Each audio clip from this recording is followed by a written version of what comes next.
देखिए last class में हमने सीएसएस को किस तरह से यूज करना है, एक बार वो सारी चीजें आपको बताई थी कि सीएसएस को तीन तरीके से आप यूज करते हैं। इनलाइन यूज करते हैं, इंटरनल यूज करते हैं और एक्सटर्नल उसका यूजेज होता है। इनलाइन सीएसएस स्टाइल का मतलब होता है कि जहां पर आप टैग के साथ ही स्टाइल एट्रीब्यूट का यूज करके आप पूरी स्टाइलिंग करें। इसका एडवांटेज ये होता है कि अगर आपने एक पेज के लिए पहले से सेटिंग डिफाइन करके रखी हुई है, लेकिन किसी स्पेसिफिक सेक्शन को, किसी स्पेसिफिक टैग को अगर आप स्टाइल अलग से देना चाहते हैं तो आप इनलाइन स्टाइलिंग का यूज करते हैं। दूसरे नंबर पे हमने आपको बताया था internal CSS style. Internal CSS style का ये एडवांटेज होता है, उसको हम अपने जो एचटीएमएल का पूरा कोड होता है बॉडी टैग के अंदर, उसके ऊपर लिखते हैं with in head tag. Head tag के अंदर एक स्टाइल टैग डिफाइन करते हैं और उसके अंदर हम पूरी स्टाइलिंग करते हैं। इंटरनल अगर आप स्टाइल लिखते हैं, सीएसएस की स्टाइलिंग करते हैं, तो आपने जो भी नीचे पेज का कंटेंट बनाया हुआ है बॉडी टैग के अंदर, उसमें चाहे जितने भी टैग्स यूज किए हों, अगर आपने इंटरनल कोडिंग की हुई है सीएसएस की, तो पेज के अंदर सभी टैग्स के लिए एक साथ कॉमन आप रूल अप्लाई कर सकते हैं। जैसे आपने कहा कि अगर हमने H1 टैग यूज किया तो उसकी ये स्टाइलिंग हो, जहां जहां पर हमने जो है पी टैग यूज किया उसकी ये स्टाइलिंग हो। तो डिफरेंट टैग्स के लिए हम एक बार स्टाइल डिफाइन करते हैं, डिसाइड करते हैं, और पेज में जहां जहां पर वो टैग्स यूज किए जाते हैं उन पर वो स्टाइल इंप्लीमेंट हो जाता है। जबकि हमने आपको तीसरा बताया था कि हम तीसरा यूज कर रहे हैं external CSS style. External CSS style में सबसे पहली चीज आपको ये ध्यान रखनी है कि एक्सटर्नल सीएसएस स्टाइल की जो फाइल आप बनाते हैं उसका एचटीएमएल टैग के साथ कोई लेना देना नहीं है। माने वो एचटीएमएल कंटेंट से बिल्कुल अलग होती है, एक फाइल ही सेपरेटली बना दी जाती है। CSS file dot CSS extension से सेव होती है और उसमें कोई टैग नहीं होता। एक आपको यहाँ पर याद दिला दें, एग्जाम्पल हमने आपको दिखाया था लास्ट टाइम पे, एक स्टाइल 1 नाम की हमने सीएसएस फाइल बनाई थी। देखिए ये हमारी फाइल है जिसमें हमने बॉडी टैग के लिए, पी टैग के लिए और H2 टैग के लिए कुछ स्टाइल्स डिफाइन किए थे। जैसे हमने बोला था कि बॉडी टैग में बैकग्राउंड का कलर ब्लू हो जाए और कुछ नहीं दिया था। फिर हमने कहा था कि जहां जहां पी टैग में टेक्स्ट लिखा हो उसकी फॉन्ट फैमिली ये हो, फॉन्ट का साइज ये हो, कलर ये हो। H2 टैग्स जहां जहां यूज हुए हो उनकी फॉन्ट फैमिली ये हो, साइज ये हो और कलर ये हो। अब ये फाइल जो है एक सीएसएस फाइल है। इसमें देखिए कहीं टैग्स को मेंशन नहीं किया गया, कहीं टैग्स नहीं, मार्कअप नहीं लिखे गए। सिर्फ हमने क्या किया है, टैग का नाम लिखा है और करली ब्रेसेस में हमने उसकी प्रॉपर्टीज को डिफाइन किया है। ऐसी फाइल एक सीएसएस फाइल कहलाती है। और हमें करना क्या होता है एक्चुअली, हमको इस फाइल का एड्रेस लाना होता है कहां पर, उस जगह पर जिस पेज में हम ये पूरी स्टाइल अप्लाई करना चाहते हैं। तो एक्चुअली यूजली क्या होता है कि जब हम कोई वेबसाइट प्लान कर रहे होते हैं तो यही हम पहले से ही प्लान कर लेते हैं कि हमारी वेबसाइट में टोटल कितने पेजेस होंगे, और पेजेस को डिसाइड करते हुए उनके कंटेंट्स के बेसिस पर उनका पूरा हम स्ट्रक्चर और उनका अपीयरेंस भी डिसाइड करते हैं। कुछ चीजें तो हर पेज पर अलग होती हैं, लेकिन अगर आप एक वेबसाइट यूजली विजिट करें तो देखिए कुछ चीजें हर पेज पर सिमिलर हैं। तो जो सिमिलर स्टाइल्स डिफरेंट पेजेस पर अप्लाई किए गए हैं, बजाय इसके कि आप हर पेज पर उनका स्टाइल अलग अलग डिफाइन करें, आप वो कॉमन जो भी स्टाइल्स हैं वो उसके एक सीएसएस फाइल में बना करके रख सकते हैं। और करना सिर्फ ये होता है कि सीएसएस फाइल का कनेक्शन आप अपने एचटीएमएल डॉक्यूमेंट में दे देते हैं। एचटीएमएल डॉक्यूमेंट में जो कनेक्शन दिया जाता है उसको भी हेड टैग के अंदर ही दिया जाता है, और आप बच जाते हैं इस पूरे कोड को बार बार लिखने से। हर बार लिखने की आपको जरूरत नहीं है, हर पेज में लिखने की आपको जरूरत नहीं है। जिस जिस एचटीएमएल डॉक्यूमेंट में इस सीएसएस फाइल का कनेक्शन जाएगा, उस एचटीएमएल डॉक्यूमेंट में बॉडी टैग, पी टैग और H2 टैग के लिए स्टाइल डिफाइन हो जाएगा। तो ये एडवांटेज होता है आपको एक एक्सटर्नल सीएसएस स्टाइल शीट का। अब आपको ये फाइल यूज करनी है हेड टैग के अंदर, और उसमें भी आप एक लिंक टैग लगाते हैं और लिंक टैग में इस फाइल का एड्रेस लाते हैं। सबसे इंपॉर्टेंट चीज हमें ये ध्यान रखनी है, जैसे मैं आपको एग्जांपल दिखा देती हूँ कि हमने लास्ट टाइम एक पेज 1 और पेज 2 नाम की फाइल्स बनाई थी। तो देखिए हमने यहाँ कोई स्टाइलिंग नहीं करी है ना। हमने सिर्फ क्या किया, एक लिंक टैग लगा दिया, लिंक टैग लिखा। REL हम लिखते हैं कि किस तरीके का रिलेशन स्टैब्लिश कर रहे हैं, तो एक स्टाइल शीट के साथ रिलेशन बना रहे हैं। और कौन सी स्टाइल शीट है वो कहाँ पर बनी हुई है, तो HREF एट्रीब्यूट का यूज करते हैं। इक्वल्स टू का साइन लगाते हैं और पूरी की पूरी फाइल का एड्रेस ले आते हैं। कौन सी फाइल, जो हमने सीएसएस फाइल बनाई थी। तो नॉर्मली आप ऐसा कर सकते हैं, और जब आप ये करते हैं तो अब अगर हम पेज 1 को देखें, तो ये पेज 1 है, पेज 1 को हम देखें तो हम ये देख पाते हैं कि हमने जो सीएसएस फाइल में स्टाइल्स डिफाइन किए थे वो सारे देखिए पेज 1 के अंदर आ गए। बैकग्राउंड कलर ब्लू दिया था, ब्लू आ गया। H2 टैग्स को हमने ये कलर स्टाइलिंग दी थी, ये आ गई। P टैग के लिए ये कलर स्टाइलिंग की थी तो सब जगह पर ये स्टाइल आया है। तो इससे आपको जो है ये एडवांटेज मिलता है। पर आप अगर यहाँ देखें अपने पेज पर तो आप फाइल का पूरा एड्रेस लेके आ रहे हैं। कभी कभी ये होता है कि आपको एड्रेस मालूम है, कभी कभी ये होता है एड्रेस मालूम ही नहीं है, या हम कहें कि हम इन सब पचड़ों में नहीं पढ़ना चाहते कि पूरा एड्रेस लेके आए। हम तो चाहते हैं केवल फाइल का नाम लिखें और हो जाए, हमें पूरा देना ही ना पड़े एड्रेस। तो उसके लिए आपको ये ध्यान रखना होगा कि जहां पर आप ये HTML डॉक्यूमेंट बना रहे हैं, मतलब जिस फोल्डर में ये HTML डॉक्यूमेंट बना है, अगर उसी फोल्डर में आपकी CSS फाइल बनी है तो आपको पूरा एड्रेस देने की जरूरत नहीं है। हम एक बार आपको इसी चीज को चेक करके दिखा रहे हैं कि क्या ऐसा हुआ है, हमने क्या दोनों चीजों को एक ही लोकेशन पर बनाया है। तो इसके लिए हम आपको यहाँ पर अभी फोल्डर व्यू दिखाते हैं। पहले हम खोल ले रहे हैं, फिर अभी आपको दिखाते हैं। यहाँ पर हमने एक फोल्डर बनाया है जिसके अंदर हमारी सारी फाइल्स पड़ी हैं। ये देखिए, आप देख पा रहे होंगे ये फोल्डर व्यू। यहाँ पर आप देख रहे हैं एक फोल्डर है पेजेस HTML नाम का, और इस है ना, इसके अंदर जो है हमारी फाइल पेज 1 नाम की फाइल होनी चाहिए, जो कि देखिए ये दिख रही है। पेज 2 नाम की भी फाइल है जो यहाँ दिख रही है, और इसी के नीचे अगर हम देखें तो हमारी CSS फाइल भी यहीं पड़ी है। मतलब अगर आप CSS फाइल और अपने HTML डॉक्यूमेंट्स को सिमिलर फोल्डर में सेव करते हैं तो कोई जरूरत नहीं है कि आप पूरा का पूरा एड्रेस यहाँ लेकर के आए, कोई जरूरत नहीं है आपको। आपको सिर्फ क्या करना है कि फिर यहाँ पर अगर आप कंफर्म है कि भाई दोनों चीजें एक ही लोकेशन पे सेव की हैं, तो इतना कुछ भी आपको लिखने की जरूरत नहीं है, सिर्फ फाइल का नाम हम लिखेंगे। अब हम इसे सेव करेंगे और एक बार हम अपने इस विंडो में जाकर के रिफ्रेश करके देखेंगे कि क्या ये चेंजेस सही है। आप देख पा रहे हैं, ये ब्राउजर विंडो देख पा रहे हैं? नो मैम, ब्राउजर विंडो नहीं दिख रहा है। ये देखिए, यस मैम। है ना। तो ब्राउजर विंडो में जाके आपने देखा कि कोई वहां पर फर्क नहीं पड़ा, फाइल का एड्रेस पूरे नाम के साथ लिखा था तब भी यही चीजें आ रही थी। और देखिए हम फिर से इसे रिफ्रेश कर दे रहे हैं बार बार, तो तब भी अगर सिर्फ फाइल का नाम लिख दिया तो भी हमारे लिए चेंजेस वैसे ही हैं, स्टाइलिंग वैसी ही है जैसी हमने डिसाइड की थी।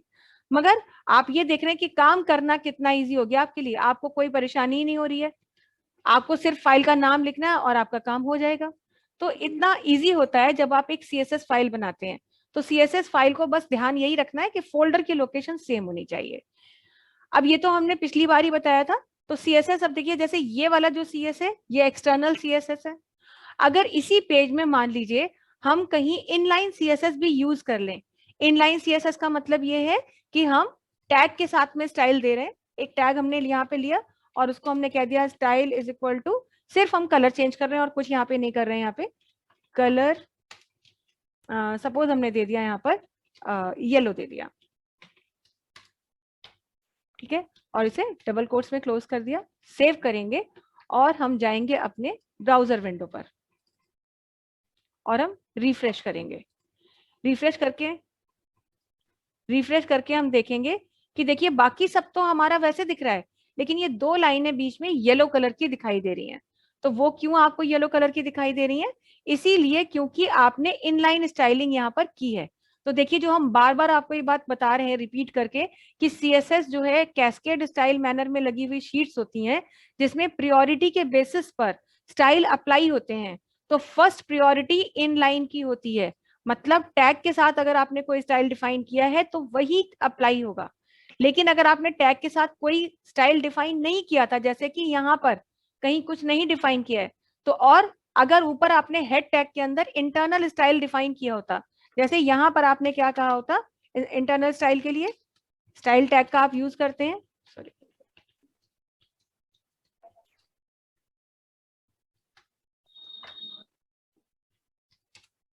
और यहाँ पे अगर आप कहते हैं कि P टैग को कैसा बनाइए, P टैग के लिए मान लीजिए हमने कह दिया आप फॉन्ट फैमिली, एक अलग ही फॉन्ट दे देते हैं, टाइम्स न्यू रोमन, ये एक फॉन्ट का नाम है, वो हमने ले लिया है यहाँ पर।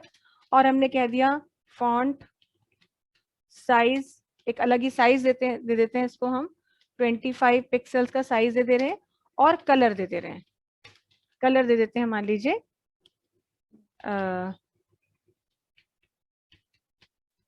वाइट दे देते हैं। या पिंक दे देते हैं, थोड़ा सा ऐसे समझ में आएगा। और पिंक कर देते हैं। ये किया हमने।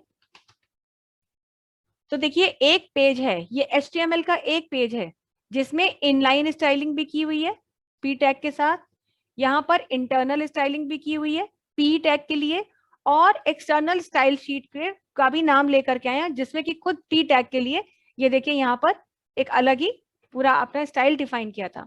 अब इस पेज को हम सेव करते हैं और रिफ्रेश करके ब्राउजर विंडो में देखते हैं कि क्या चेंजेस अप्लाई होते हैं। तो ये देखिए हमारा पेज इस तरह से हो गया। अब ये इनलाइन था, टैग के साथ लिखा था तो वही आया। फिर ये इंटरनल था, तो इंटरनल देने से देखिए वो चला गया जो हमारा एक्सटर्नल स्टाइल शीट का पूरा जो हमने बना के रखा था यहाँ पर, वो एक्सटर्नल का इफेक्ट खत्म हो गया। क्यों खत्म हो गया? क्योंकि जस्ट पी टैग के लिए हमने इंटरनल स्टाइल करा, वही स्टाइल उसने ले लिया। हाँ, ये पी टैग भी अगर यूज ना हो रहा होता,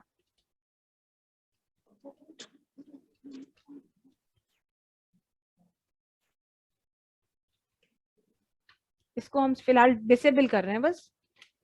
अगर ये इंटरनल स्टाइल ना यूज हो रहा था और एक्सटर्नल स्टाइल आपने लगाया होता, तब आपका एक्सटर्नल स्टाइल ही यूज होता। तो प्रायोरिटी जो होती है वो सबसे पहली इनलाइन की होती है, उसके बाद इंटरनल की होती है, और अगर इंटरनल नहीं दिया है तो एक्सटर्नल की होती है। तो ये चीज आपका समझना बहुत जरूरी है। I hope I have made it clear now. Yes ma'am. अब बात करते हैं हम, ये तो चीज एक बार हम लोग कर चुके हैं, समझ चुके हैं। अब हम बात करते हैं CSS से हम और क्या कर सकते हैं। तो इसके लिए हमने यहाँ पे कुछ ये पेजेस हमने पहले खोल लिए थे। अब हम यहाँ पर वापस एक ब्लैंक न्यू फाइल पे आते हैं। आज हम CSS के थ्रू बैकग्राउंड को लगाना सीखेंगे। वैसे तो बैकग्राउंड लगाना कोई नई चीज नहीं है, बैकग्राउंड आपको पहले से भी लगाना आता है कि भाई आप जाते हैं बॉडी टैग के अंदर, वहां पर अगर आपको बैकग्राउंड के लिए कोई कलर देना होता है तो बीजी कलर एट्रीब्यूट का यूज करते हैं। और अगर मान लीजिए आपको बैकग्राउंड में कोई GIF या JPG या कोई इमेज चाहिए तो आप उसके लिए बैकग्राउंड प्रॉपर्टी का ही यूज करते हैं। लेकिन यही काम अगर आपको CSS के थ्रू करना हो तो ज्यादा एडवांसमेंट के साथ और ज्यादा ऑप्शंस के साथ आप ये काम कर सकते हैं। कैसे कर सकते हैं? एक सिंपल सा पहले हम HTML डॉक्यूमेंट 2 लाइन का बना रहे हैं जिसमें हम अपने बेसिक टैग्स यहाँ पे लगा दे रहे हैं। HTML टैग ओपन किया, HTML टैग क्लोज किया, इसके अंदर हेड टैग ले रहे हैं क्योंकि अब हमें जरूरत पड़ेगी इसकी इंटरनल स्टाइलिंग के लिए, और बॉडी टैग का यूज करेंगे जो भी लाइनें हमें लिखनी है उसके लिए। और अब हम यहाँ पर एक टैग लगा दे रहे हैं, कुछ भी मतलब कंटेंट लिख दे रहे हैं। तो एक बार हम अपनी फाइल खोल लेते हैं जिसमें कंटेंट कुछ लिखा हुआ है, यहीं से ले लेते हैं।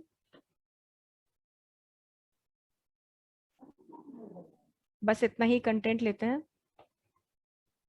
कॉपी करते हैं, यहाँ आते हैं और पेस्ट कर देंगे, तो क्लोज कर देंगे। एक बार हम नॉर्मल अपनी ये फाइल सेव कर रहे हैं।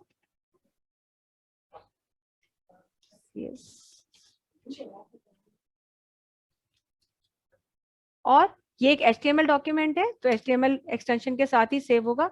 इसे हम रन करा के देखेंगे कि क्या ये फाइल हमारी सही से बन गई। तो बिल्कुल सही बन गई है, कुछ हेडिंग्स हैं, कुछ पैराग्राफ है, और प्लेन हमारा HTML डॉक्यूमेंट हमें दिखाई दे रहा है। ये देखिए।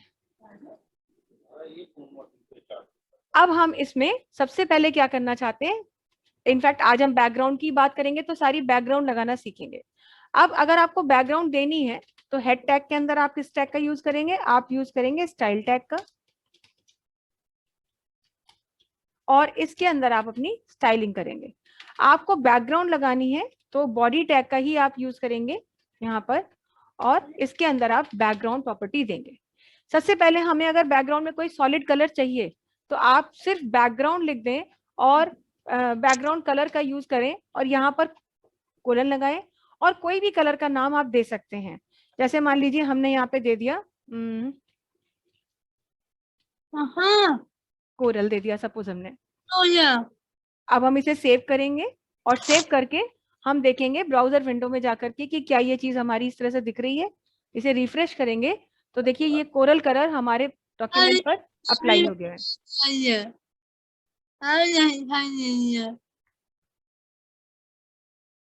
स्क्रीन नहीं दिख रही है शालिनी आपको? Yes ma'am. दिख रही है ना? ये तो अब तो दिख गई। मैम स्क्रीन नहीं दिखाई दे रही है। और किसी को भी स्क्रीन नहीं दिख रही है? मैम दिख रही है। हाँ दिखाई स्क्रीन, अभी ये स्क्रीन मैम।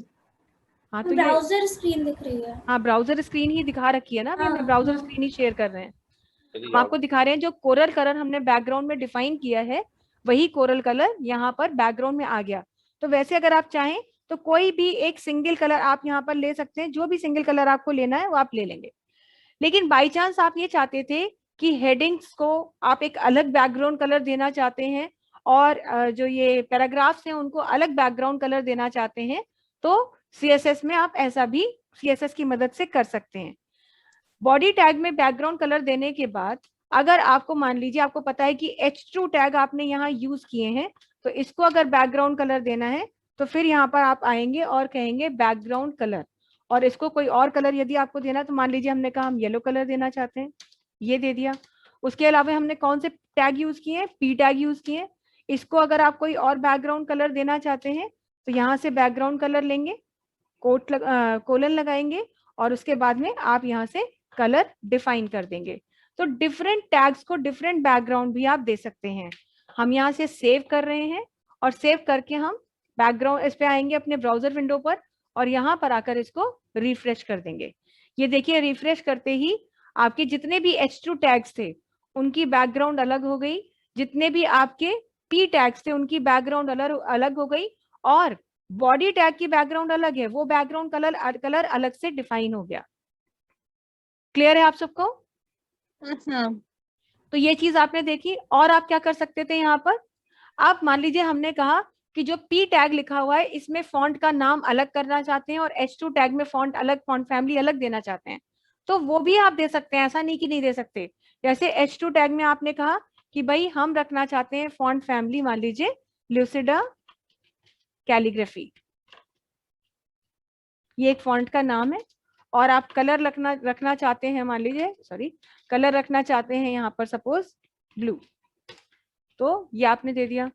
पी टैग में आप फॉन्ट का नाम अलग रखना चाहते हैं, आपने कहा हम फॉन्ट फैमिली रखना चाहते हैं, यहाँ पर मान लीजिए एजेंसी FB, ये भी एक फॉन्ट का नाम है, और कलर आप रखना चाहते हैं सपोज बैकग्राउंड हमारी जो है सियान है, तो यहाँ पर कलर भी, इसको भी हम कलर दे देते हैं सपोज पर्पल, ये एक कलर दे दिया हमने।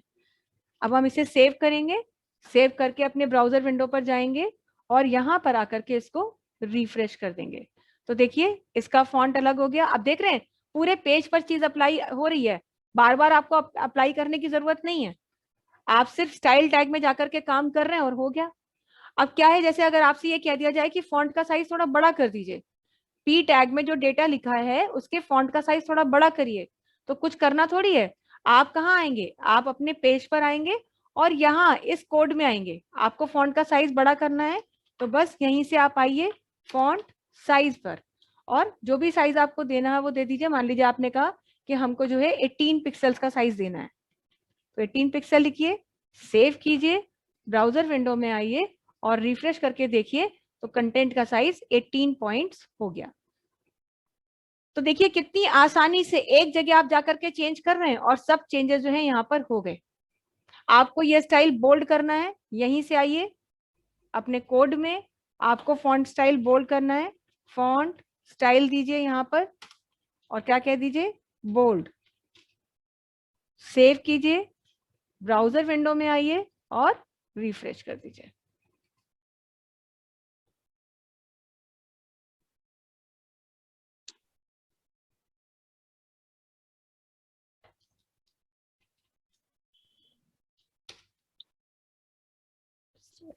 सेव,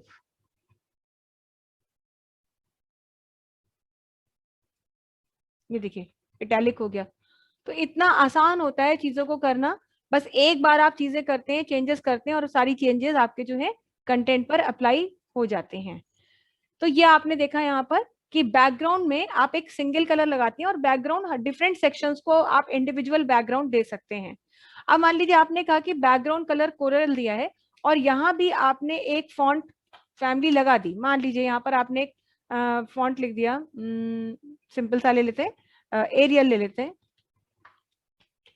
और कलर दे दिया फॉन्ट को, मान लीजिए 25 पिक्सल्स, और साइज दे दिया आपने फॉन्ट को, सॉरी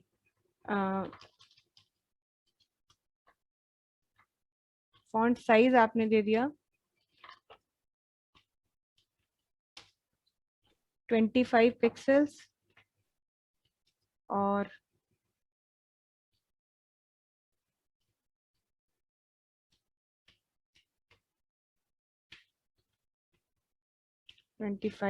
पिक्सल्स, और कलर आपने दे दिया मान लीजिए यहाँ पर रेड सपोज। तो देखिए आप कहेंगे कि मैम इतना सब यहाँ लगा तो दिया है, जितने टैग्स यूज हुए हैं उन पर भी लगा दिया है, तो सबके फॉन्ट कलर तो दे दिए हैं, तो अब और करने की क्या जरूरत है। तो देखिए क्या होता है कि अगर आपने सभी टैग्स के लिए उनकी स्टाइल्स डिफाइन कर दिए, लेकिन अब ये भी तो जरूरी नहीं है कि इसमें आप सब चीज टैग के अंदर ही लिखें। हो सकता है कुछ चीज ऐसी हो जिसके लिए आपने टैग यूज ही ना किया हो। जैसे कि मान लीजिए यहाँ पर हम एक लाइन लिख दे रहे हैं, एक छोटी सी लाइन लिख दे रहे हैं ताकि अलग से समझ में आए, India is my country, all Indians are my brothers and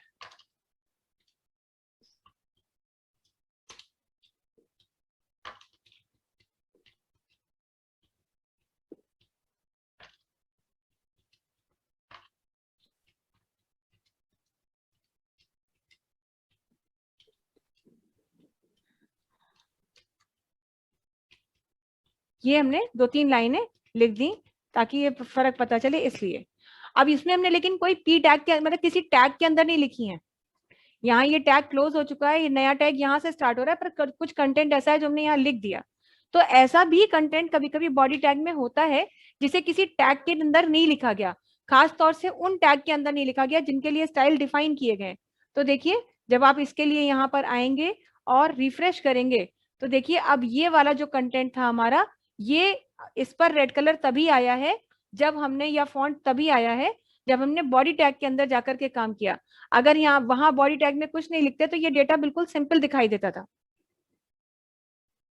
दिखा देते हैं आपको, अगर अगर आपने ये चीज ना ली होती, ये यहाँ से हम हटा देते हैं, इतना ही हमारा था, इतना ही रखते हैं, और अभी हमने यहाँ पर रिफ्रेश किया तो देखिए ये जो डेटा है ये बिल्कुल सिंपल आया, जैसा आपने लिखा है वैसा ही दिख रहा है। लेकिन आप चाहते थे कि भाई इसके लिए स्टाइल डिफाइंड हो, तो आपने यहाँ क्या किया था, पूरा स्टाइल यहाँ पर लगाया हुआ था। अब हम इसे सेव कर रहे हैं और शेयर यहाँ पर देख रहे हैं अपने ब्राउजर विंडो में आकर के रिफ्रेश करके, तो देखिए जो स्टाइल आपने बॉडी टैग में फॉन्ट की फैमिली के लिए, फॉन्ट के कलर के लिए, फॉन्ट के साइज के लिए दिया है, वही पूरा स्टाइल यहाँ पर अप्लाई हो जाएगा। तो ऐसा हर जगह पर वहां होगा जहां बॉडी टैग में कोई भी टेक्स्ट बिना किसी टैग के अंदर लिखा होगा। तो इसलिए बॉडी टैग में भी डाल दिया जाता है सेफ साइड एक थोड़ा सा सेटिंग करके कोई भी स्टाइल, कि अगर कुछ भी चीज बिना टैग के लिखी है तो इस स्टाइल के थ्रू वो चीज उस पर अप्लाई हो जाए और कंटेंट स्टाइलिश दिखाई दे, बिल्कुल प्लेन ना दिखाई दे। पर अगर आप ऐसा चाहते हैं कि नहीं जो टैग के अंदर नहीं लिखे हैं वो प्लेन ही दिखाई दे, तब फिर आप उसको यहाँ पर कोई जरूरी नहीं कि आप सेटिंग करें, फिर आप इसे सिंपल रख सकते हैं। ये तो हो गई सिंपल सी बैकग्राउंड कलर की प्रॉपर्टी कि आपने बैकग्राउंड कलर कोई भी नाम ले लिया और लिख दिया। बट मान लीजिए कि आप बैकग्राउंड कलर सिंपल सा red, blue, green, grey, yellow या पर्पल या ऑरेंज या कोरल नहीं देना चाहते हैं, तो उस केस में आपके पास बहुत सारे कलर्स के ऑप्शन अवेलेबल हैं। आप ब्राउजर विंडो पर जाते हैं और यहाँ पर एक नया टैब अगर हम खोल लें और यहाँ पर हम कहते हैं HTML कलर कोड्स, तो हमारे पास न्यूमरस कलर कोड्स मिलते हैं, colour along with their codes, और तब आपके लिए बहुत आसान होता है कि किसी भी कलर को सिलेक्ट करना। htmlcolorcodes.com पे आप आएंगे तो यहाँ डिफरेंट कलर्स मिलेंगे आपको, ऐसे भी कलर्स मिल जाएंगे यहाँ से, फिर यहाँ पर भी आप कोई कलर ले सकते हैं, बेस कलर कोई भी सिलेक्ट करके ले सकते हैं। अभी कलर कोड क्या है और ये चीज वो तो हमें मालूम ही है, लेकिन थोड़ा सा हम यहाँ पर अब एक चीज और देखेंगे। जो भी कलर हम यहाँ सिलेक्ट करते हैं, फाइनल कलर यहाँ इस बॉक्स में हमें दिखाई दे रहा होता है या यहाँ दिख रहा होता है। अब इस कलर को जैसे ही हम सिलेक्ट करते हैं, देखिए जो भी सिलेक्टेड कलर है उस कलर का हेक्साडेसिमल कोड आपको यहाँ दिखने लगता है। आप इसी कोड को कॉपी करते हैं और वहां पेस्ट करते हैं, लेकिन साथ ही साथ कलर के लिए कुछ और प्रॉपर्टीज भी आपके पास हैं। जैसे क्या प्रॉपर्टीज है? आपका जो कलर है वो किस मॉडल को फॉलो कर रहा है। यहाँ कलर मॉडल का नाम लिखा हुआ है आरजीबी।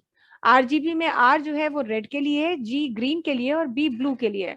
क्योंकि रेड, ग्रीन और ब्लू ये तीनों कलर जो होते हैं ये हमारे बेस कलर्स होते हैं, इनको मिला के कई कलर्स बनते हैं।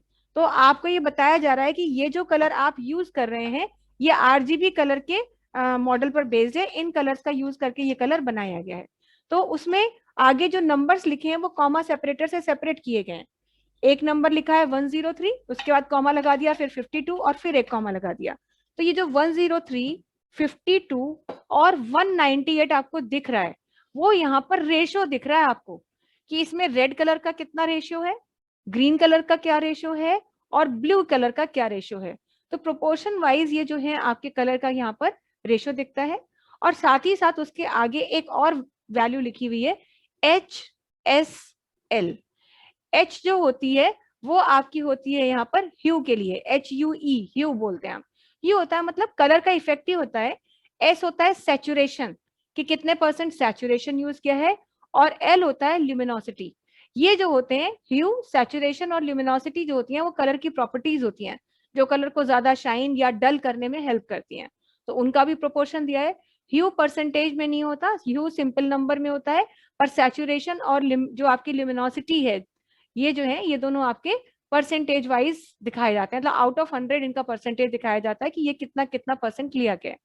तो आप देखेंगे कि जैसे जैसे ये वैल्यू हमारी जो है ये कलर को ब्राइट करने के लिए और उसको डल करने के लिए, इन सब चीजों के लिए यूज की जाती हैं। तो आप बैकग्राउंड को कलर जब देते हैं तो आप इनके बेसिस पर भी बैकग्राउंड को कलर दे सकते हैं। फिलहाल खैर हमने कहा मान लीजिए हमें बैकग्राउंड को ये कलर चाहिए, तो आपको सिर्फ क्या करना है, आप यहाँ से इस कलर कोड को कॉपी करेंगे। कॉपी करने के बाद हम यहाँ आएंगे अपने पेज पर और यहाँ से बैकग्राउंड का कलर जो है उसको हटा देंगे और उसकी जगह पर पेस्ट करेंगे हम अपना हेक्साडेसिमल कोड। बस इतना ही करा हमने।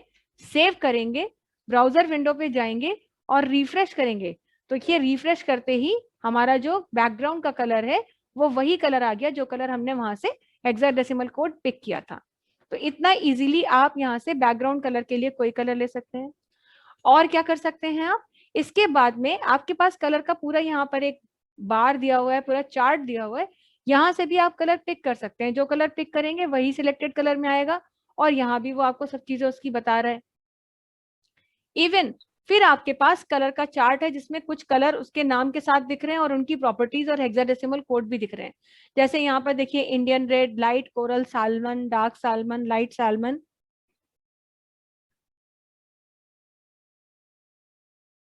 ये कुछ कलर्स आपको दिखा रहा है। तो इनमें से कोई अगर लेना है तो भी ले सकते हैं। जैसे मान लीजिए हमने कहा कि हमें सैल्मन कलर लेना है, तो जरूरी नहीं है कि आप इसका कोड कॉपी करें। अगर आपको सैल्मन कलर लेना है तो आइए आप सीधे अपने पेज पर और यहाँ पर कोड को हटा दीजिए और यहाँ लिख दीजिए सैल्मन। कलर का नाम लिखिए, सेव कीजिए, ब्राउजर विंडो पर आइए और रिफ्रेश करते ही देखेंगे कि जो कलर सैल्मन कलर देखिए यही कलर था हमारा, ऐसा ही कलर हमारे पेज पर आ गया। तो कलर का नाम भी आप स्पेसिफाई कर सकते हैं। उसके अलावा भी यहाँ पर बहुत सारे कलर्स हैं, फुल लिस्ट ब्राउज करनी है तो यहाँ पर ये ऑप्शन है, इस ऑप्शन पर क्लिक करेंगे तो पूरे कलर नेम आपको ये देखिए इतने सारे यहाँ पर कलर उनके नाम के साथ दिख रहे हैं, हर शेड के अकॉर्डिंग, येलो कलर के अकॉर्डिंग, पर्पल है ये वो, HTML ये ग्रीन कलर के अकॉर्डिंग। तो इतने सारे कलर्स हैं, एक दो कलर नहीं है, ये पूरी लिस्ट है कलर्स की यहाँ पर। तो डिपेंड करता है कि हाँ जो भी कलर आपको लेना है। अब मान लीजिए जैसे यहाँ पर मान लीजिए हमने कहा कि हमको लेना है सपोज ये ले लेना है, टर्क्वाइज कलर लेना है। तो टर्क्वाइज कलर लेने के लिए बस आपने नाम की स्पेलिंग देख ली यहाँ से, अगर आपको कंफर्म नहीं है तो, और बस यहाँ आप अपने पेज पर आइए और कलर का नाम हटा दीजिए और जो आपको नाम लेना है वो नाम आप यहाँ दे दीजिए और सेव करेंगे। और सेव करने के बाद जाएंगे अपने ब्राउजर विंडो पे और यहाँ से रिफ्रेश कर देंगे। तो इस तरह से सिर्फ कलर का नाम वहां से ले लेने से काम आपका हो जाता है, इतना इजीली आप काम करते हैं। तो ये तो हो गई कलर की बात, अगर आप बेसिक कोई भी एक सिंगल कलर में काम कर रहे हैं और कलर के नेम के बेसिस पर या उसके हेक्साडेसिमल कोड के बेसिस पर आप काम करना चाहते हैं। ये सारे यहाँ पर आपको मिल रहे हैं। हॉट पिंक है, डीप पिंक है, मीडियम वायलेट रेड है। अब इतना लंबा नाम नहीं लिखना चाहते तो इसको कॉपी कर लीजिए कोड को, और कोड को कॉपी करने के बाद जो है यहाँ से आप ब्राउजर विंडो में सॉरी पेज पर आइए और ये ले लीजिए और यहाँ से इसको पेस्ट कर दीजिए, सेव करिए, फिर से ब्राउजर विंडो में आइए और रिफ्रेश कर दीजिए। तो कोई भी कलर्स मतलब समझ लीजिए एंडलेस लिमिट एंडलेस आपके लिए पास एक लिस्ट है जिसमें कि इतने सारे नाम्स हैं कि आपकी चॉइस शायद खत्म हो जाए लेकिन नेम्स की लिस्ट खत्म नहीं होगी, तो ये ऑप्शन है। लेकिन अगर आप चाहते हैं कि हम कलर लगाएं तो, पर कलर को हम नहीं देना चाहते हैं किसी नेम के बेसिस पर, मतलब आरजीबी कलर मॉडल पे नहीं ले रहे हैं, आरजीबी इन द सेंस मतलब हम नाम नहीं दिखाना चाहते हैं, तो उसके लिए आपके पास ऑप्शन है कि आप आरजीबी कलर मॉडल के बेसिस पर भी काम कर सकते हैं। जैसे अगर मान लीजिए हमने कहा कि हमें आरजीबी कलर मॉडल चाहिए एक उसके लिए, तो हम कैसे डिफाइन कर सकते हैं, तब हमको यहाँ पर जो है ये कलर हमने बना रखे हैं पहले से, बस यहाँ से हम कॉपी कर लेते हैं इस कोड को।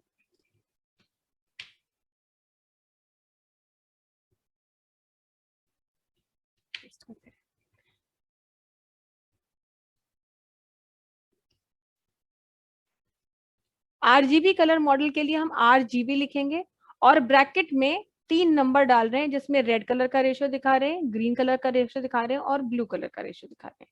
अब हम इसे सेव करेंगे और सेव करके फिर से ब्राउजर विंडो में जाएंगे और यहाँ पर रिफ्रेश करके देखेंगे तो ये जो है ये आरजीबी कलर का मॉडल है।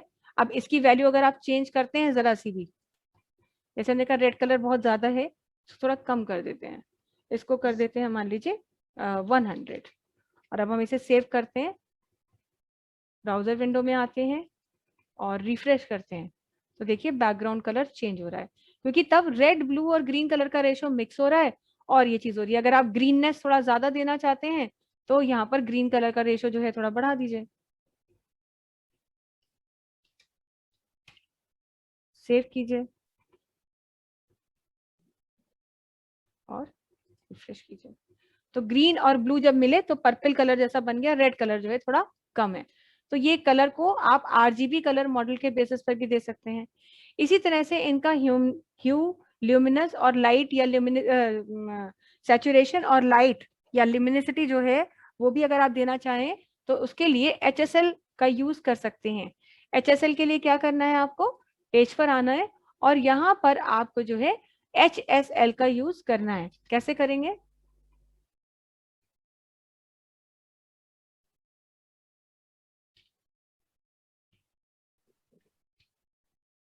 इसको फिलहाल हम डिसेबल कर रहे हैं, ये वाली लाइन केवल डिसेबल करते हैं। सेव कर दिया हमने यहाँ पर और ब्राउजर विंडो में आए और रिफ्रेश कर दिया। तो अभी क्या दिखा रहा है ये आपको दिखा रहा है यहाँ पर व्हाइट कलर, यानी बैकग्राउंड के कलर पे कोई कलर आया ही नहीं। तो क्यों नहीं आया, क्योंकि बैकग्राउंड कलर हमने यहाँ पर डिसेबल कर दिया है। तो आपको ये बताने का मतलब है कि अगर आपने आरजीबी लिया है इसका मतलब ये नहीं कि आप HSL को हटा देंगे या HSL लिया है तो आरजीबी हटा देंगे, नहीं। कलर आप जो डिफाइन कर रहे हैं यहाँ पर उसी की ह्यूनेस, सैचुरेशन और लिमिनिसिटी यानी लाइटनेस यहाँ डिफाइन की जा रही है। तो आप बैकग्राउंड कलर को भी रखेंगे और सेव करेंगे।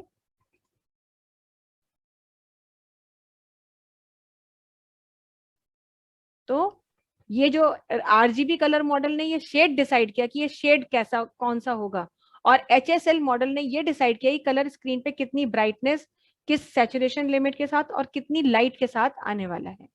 तो ये जो है आपका यहाँ पर इस तरह से आप बैकग्राउंड कलर यूज करते हैं, बैकग्राउंड सिंगल कलर ले सकते हैं। और आप क्या कर सकते हैं बैकग्राउंड कलर के लिए, बैकग्राउंड कलर में आप सीधे सीधे अगर चाहें तो बैकग्राउंड में आप 2 चीजें लगा सकते हैं। मानिए आप बैकग्राउंड के लिए कोई इमेज भी डिसाइड कर सकते हैं और बैकग्राउंड के लिए कोई कलर भी डिफाइन कर सकते हैं। अब बैकग्राउंड के लिए अगर आपको इमेज लेनी है तो क्या लिखेंगे, पहले आप लोग इतने का स्क्रीनशॉट ले लीजिए प्लीज।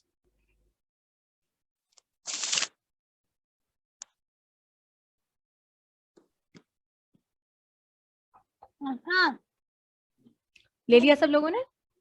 हाँ ठीक है। यस अब हम इसको जो है हटा दे रहे हैं, इतने कोड को हम फिलहाल हटा दे रहे हैं।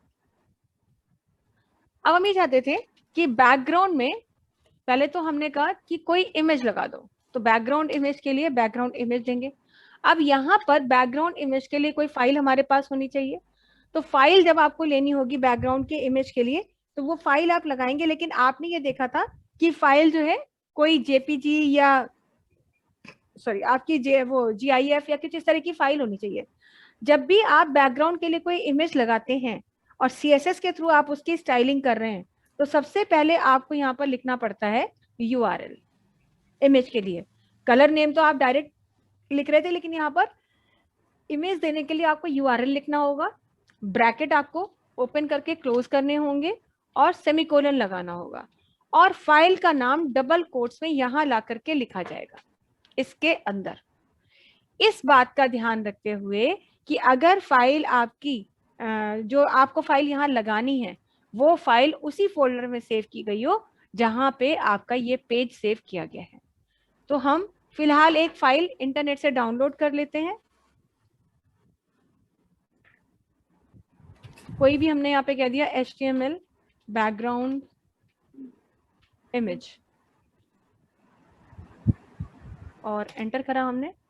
बहुत सी बैकग्राउंड इमेजेस यहाँ से हमें मिल जाएंगी जो भी हमें लेनी हो, तो यहाँ से कोई भी एक इमेज हम ले लेते हैं।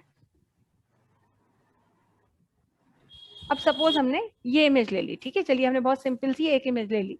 आपको जब इमेज लेनी होती है आप क्या करते हैं, पहले तो अगर क्योंकि आप डाउनलोड कर रहे हैं तो उसके लिए राइट क्लिक करेंगे इमेज पे पॉइंटर रख के, यहाँ से कहेंगे सेव इमेज एज, और फिर कहाँ सेव करेंगे भाई, आप वैसे तो आपकी मर्जी है लेकिन हमें ये CSS में अच्छी चाहिए, तो इसके लिए उसी जगह पर जाएंगे जहां पर हमारा जो है वो पूरा का पूरा पेज पड़ा हुआ है। तो हम उस फोल्डर में जा रहे हैं। अब यहाँ पर ही हमारी ये PNG फाइल है, आप फाइल को नाम क्या देना चाहते हैं वो आपकी मर्जी। तो हमने कहा फाइल का नाम हम BG रख दे रहे हैं, बैकग्राउंड है BG, बस सेव कर दीजिए।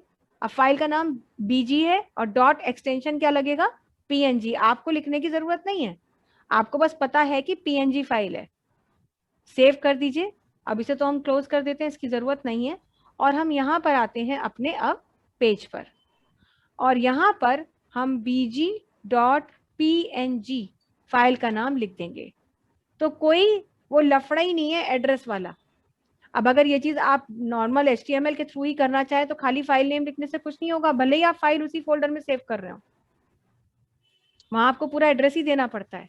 लेकिन यहाँ क्या है कि अगर आपने पेरेंट फोल्डर सेव करके रखा है तो सिर्फ फाइल्स के नेम दिए जाते हैं, उनके एड्रेसेस नहीं दिए जाते हैं। अब हम इसे देखेंगे कि क्या ये चीज अप्लाई हुई हमारे पेज पर। तो ब्राउजर विंडो में जाएंगे और यहाँ से इसको रिफ्रेश कर लेंगे। अब अगर आप थोड़ा सा ध्यान दें, हम थोड़ा ये पेज बढ़ा देते हैं, थोड़ा कंटेंट मतलब सेम कंटेंट को कॉपी करके पेस्ट कर दे रहे हैं। बॉडी टैग में जो कुछ भी लिखा था उसको हम कॉपी करके पेस्ट कर रहे हैं ताकि पेज की जो है हाइट थोड़ा बढ़ जाए, ज्यादा हो जाए। तो हम इसी डेटा को कॉपी करके 2-3 बार हमने इसे पेस्ट कर दिया है, सेव किया है, और यहाँ ब्राउजर विंडो में आकर के अब हम रिफ्रेश करेंगे। तो देखिए पेज बहुत बड़ा बन गया है, लेकिन आप भी साथ के साथ ये देख रहे हैं कि फाइल जो है वो इतनी बड़ी नहीं है, इतनी छोटी नहीं है, पर इतनी बड़ी भी नहीं है कि पूरी स्क्रीन को कवर कर सके।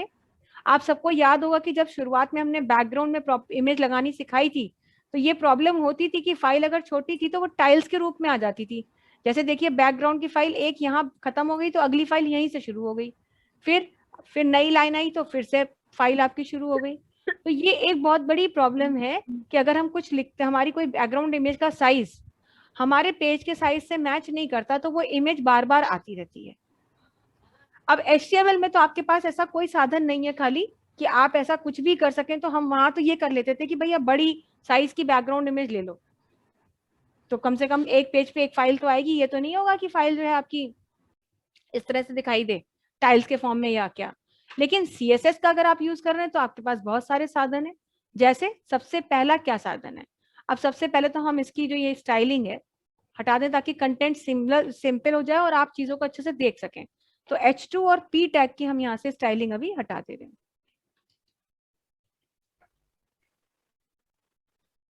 ताकि पूरा डेटा हमारा सिंपल हो जाए। अब केवल हमारा जो है बॉडी टैग का डेटा जो है वो स्टाइलिश है।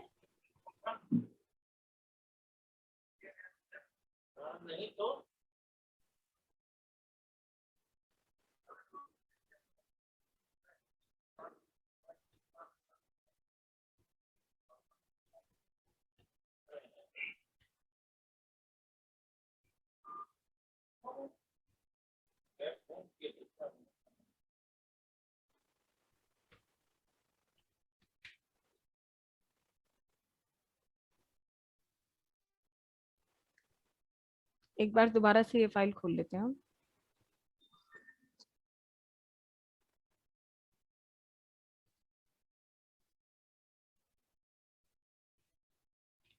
सेव कर रहे हैं इसको और हम जा रहे हैं किस पर, CSS BG वाली फाइल पर।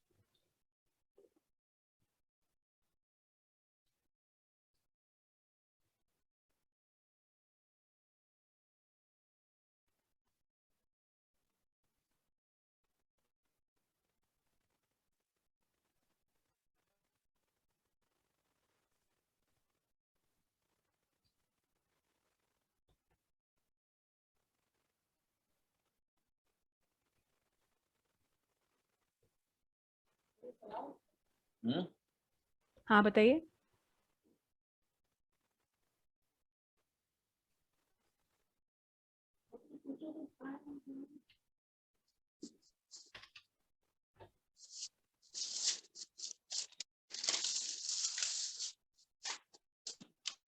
सेव करते हैं और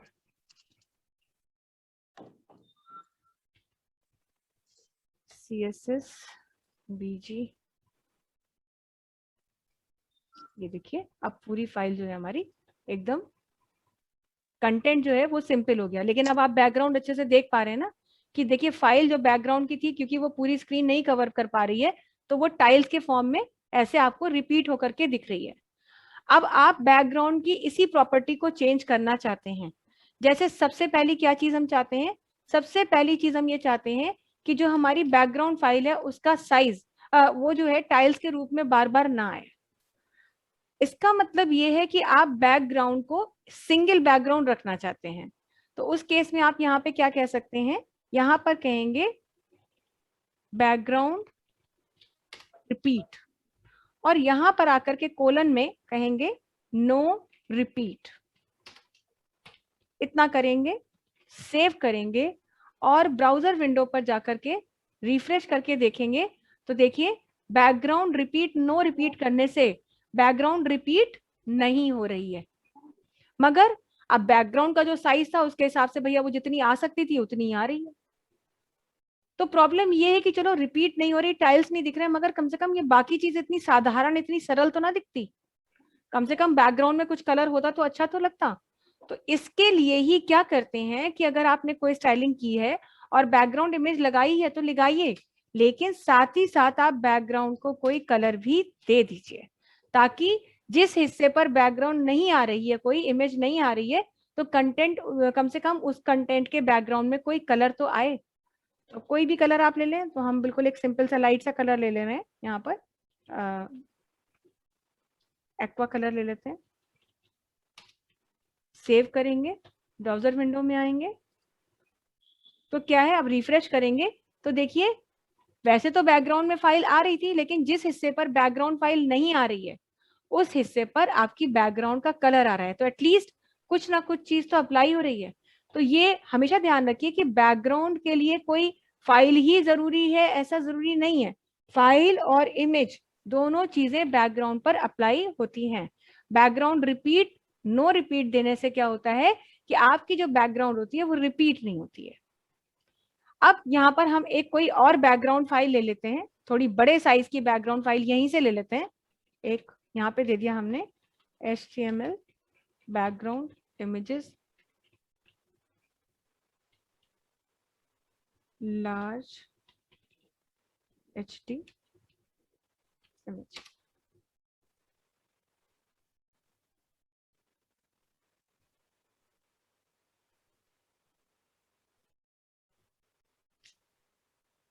सॉरी, इमेजेस में आएंगे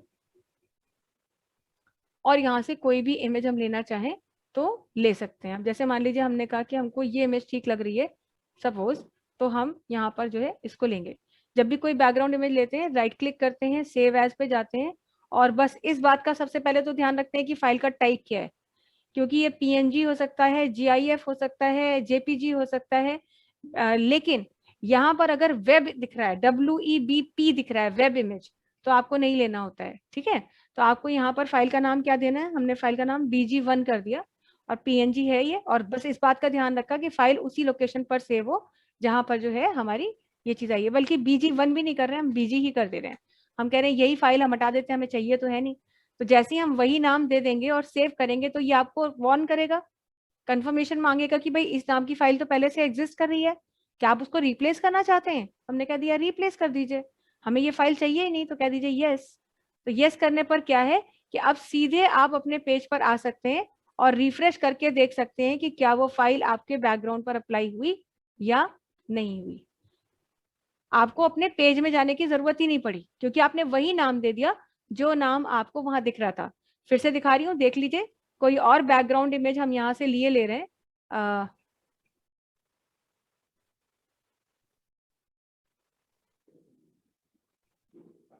मान लीजिए ये लिया हमने, तो बस क्या करना, ये ले लेते हैं थोड़ा, राइट है, ये वाली इमेज हमने ली, राइट क्लिक करेंगे, सेव इमेज एज पे जाएंगे, और फाइल को कौन सा नाम देंगे, फाइल को वही नाम देंगे बीजी। कंफर्मेशन मांगेगा, एक सेकेंड, ये फाइल ये क्या, ये जेपीजी फाइल है, अच्छा, तो पीएनजी फाइल होगी तभी बीजी नाम सेव करेगा, तो एक पीएनजी फाइल लेते हैं, देख लेते हैं कौन सी फाइल है ये। अभी फाइल डाउनलोड हो रही है, राइट क्लिक करेंगे, सेव इमेज, ये भी जेपीजी है।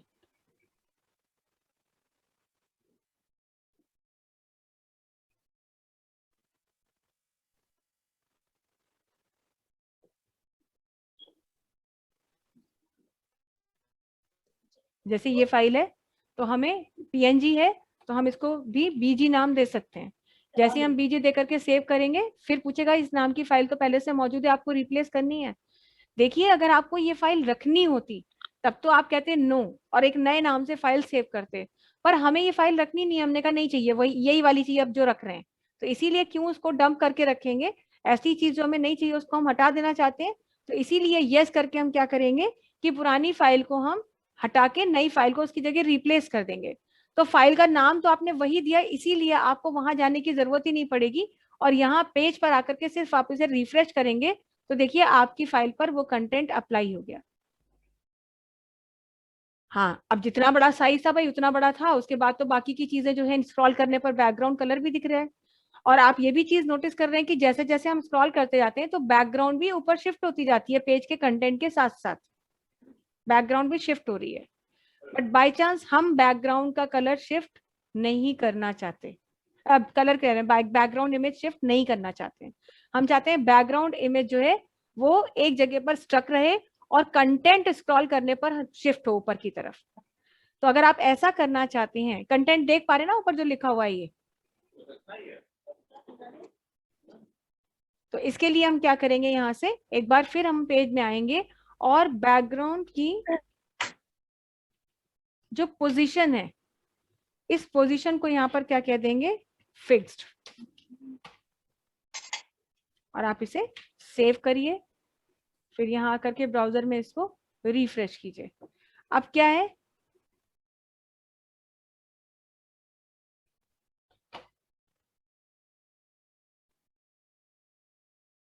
और इमेज ले लेते हैं तो बहुत,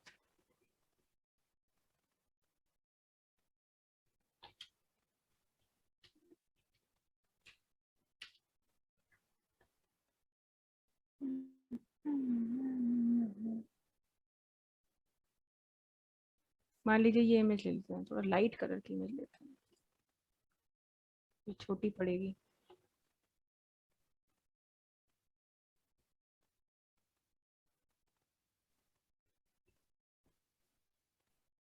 ठीक है, ये सपोज हमने लिया, राइट क्लिक, सेव,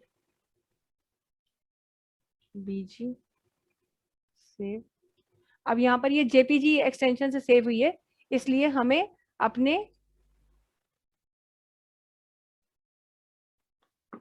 यहाँ पे आए और यहाँ पर इसका एक्सटेंशन सेव करना पड़ेगा, चेंज करना पड़ेगा। सेव करेंगे फाइल को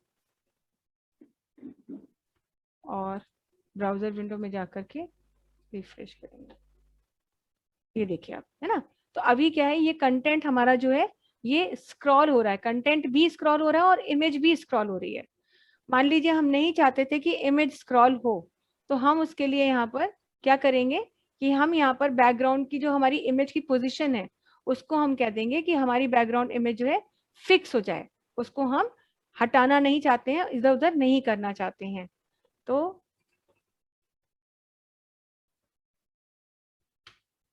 अगर हम चाहें यहाँ पर भी फिक्स्ड लिख सकते हैं, इसको हम हटा दें, सेव करें और रिफ्रेश करते हैं।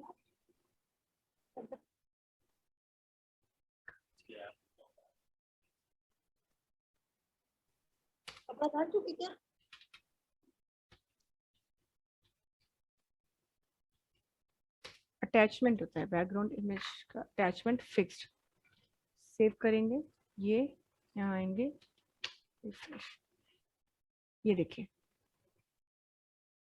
अब देख रहे हैं आप, इमेज अपनी जगह पर फिक्स हो गई है और कंटेंट जो है वो उसके ऊपर आपका स्क्रॉल कर रहा है।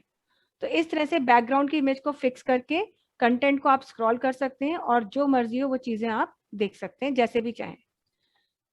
तो ये बैकग्राउंड प्रॉपर्टीज हैं, और भी बहुत सी चीजें हैं, लेकिन अभी हम इतना ही रख रहे हैं। इसके बाद हम आगे आपको अगली क्लास में और चीजें बताएंगे।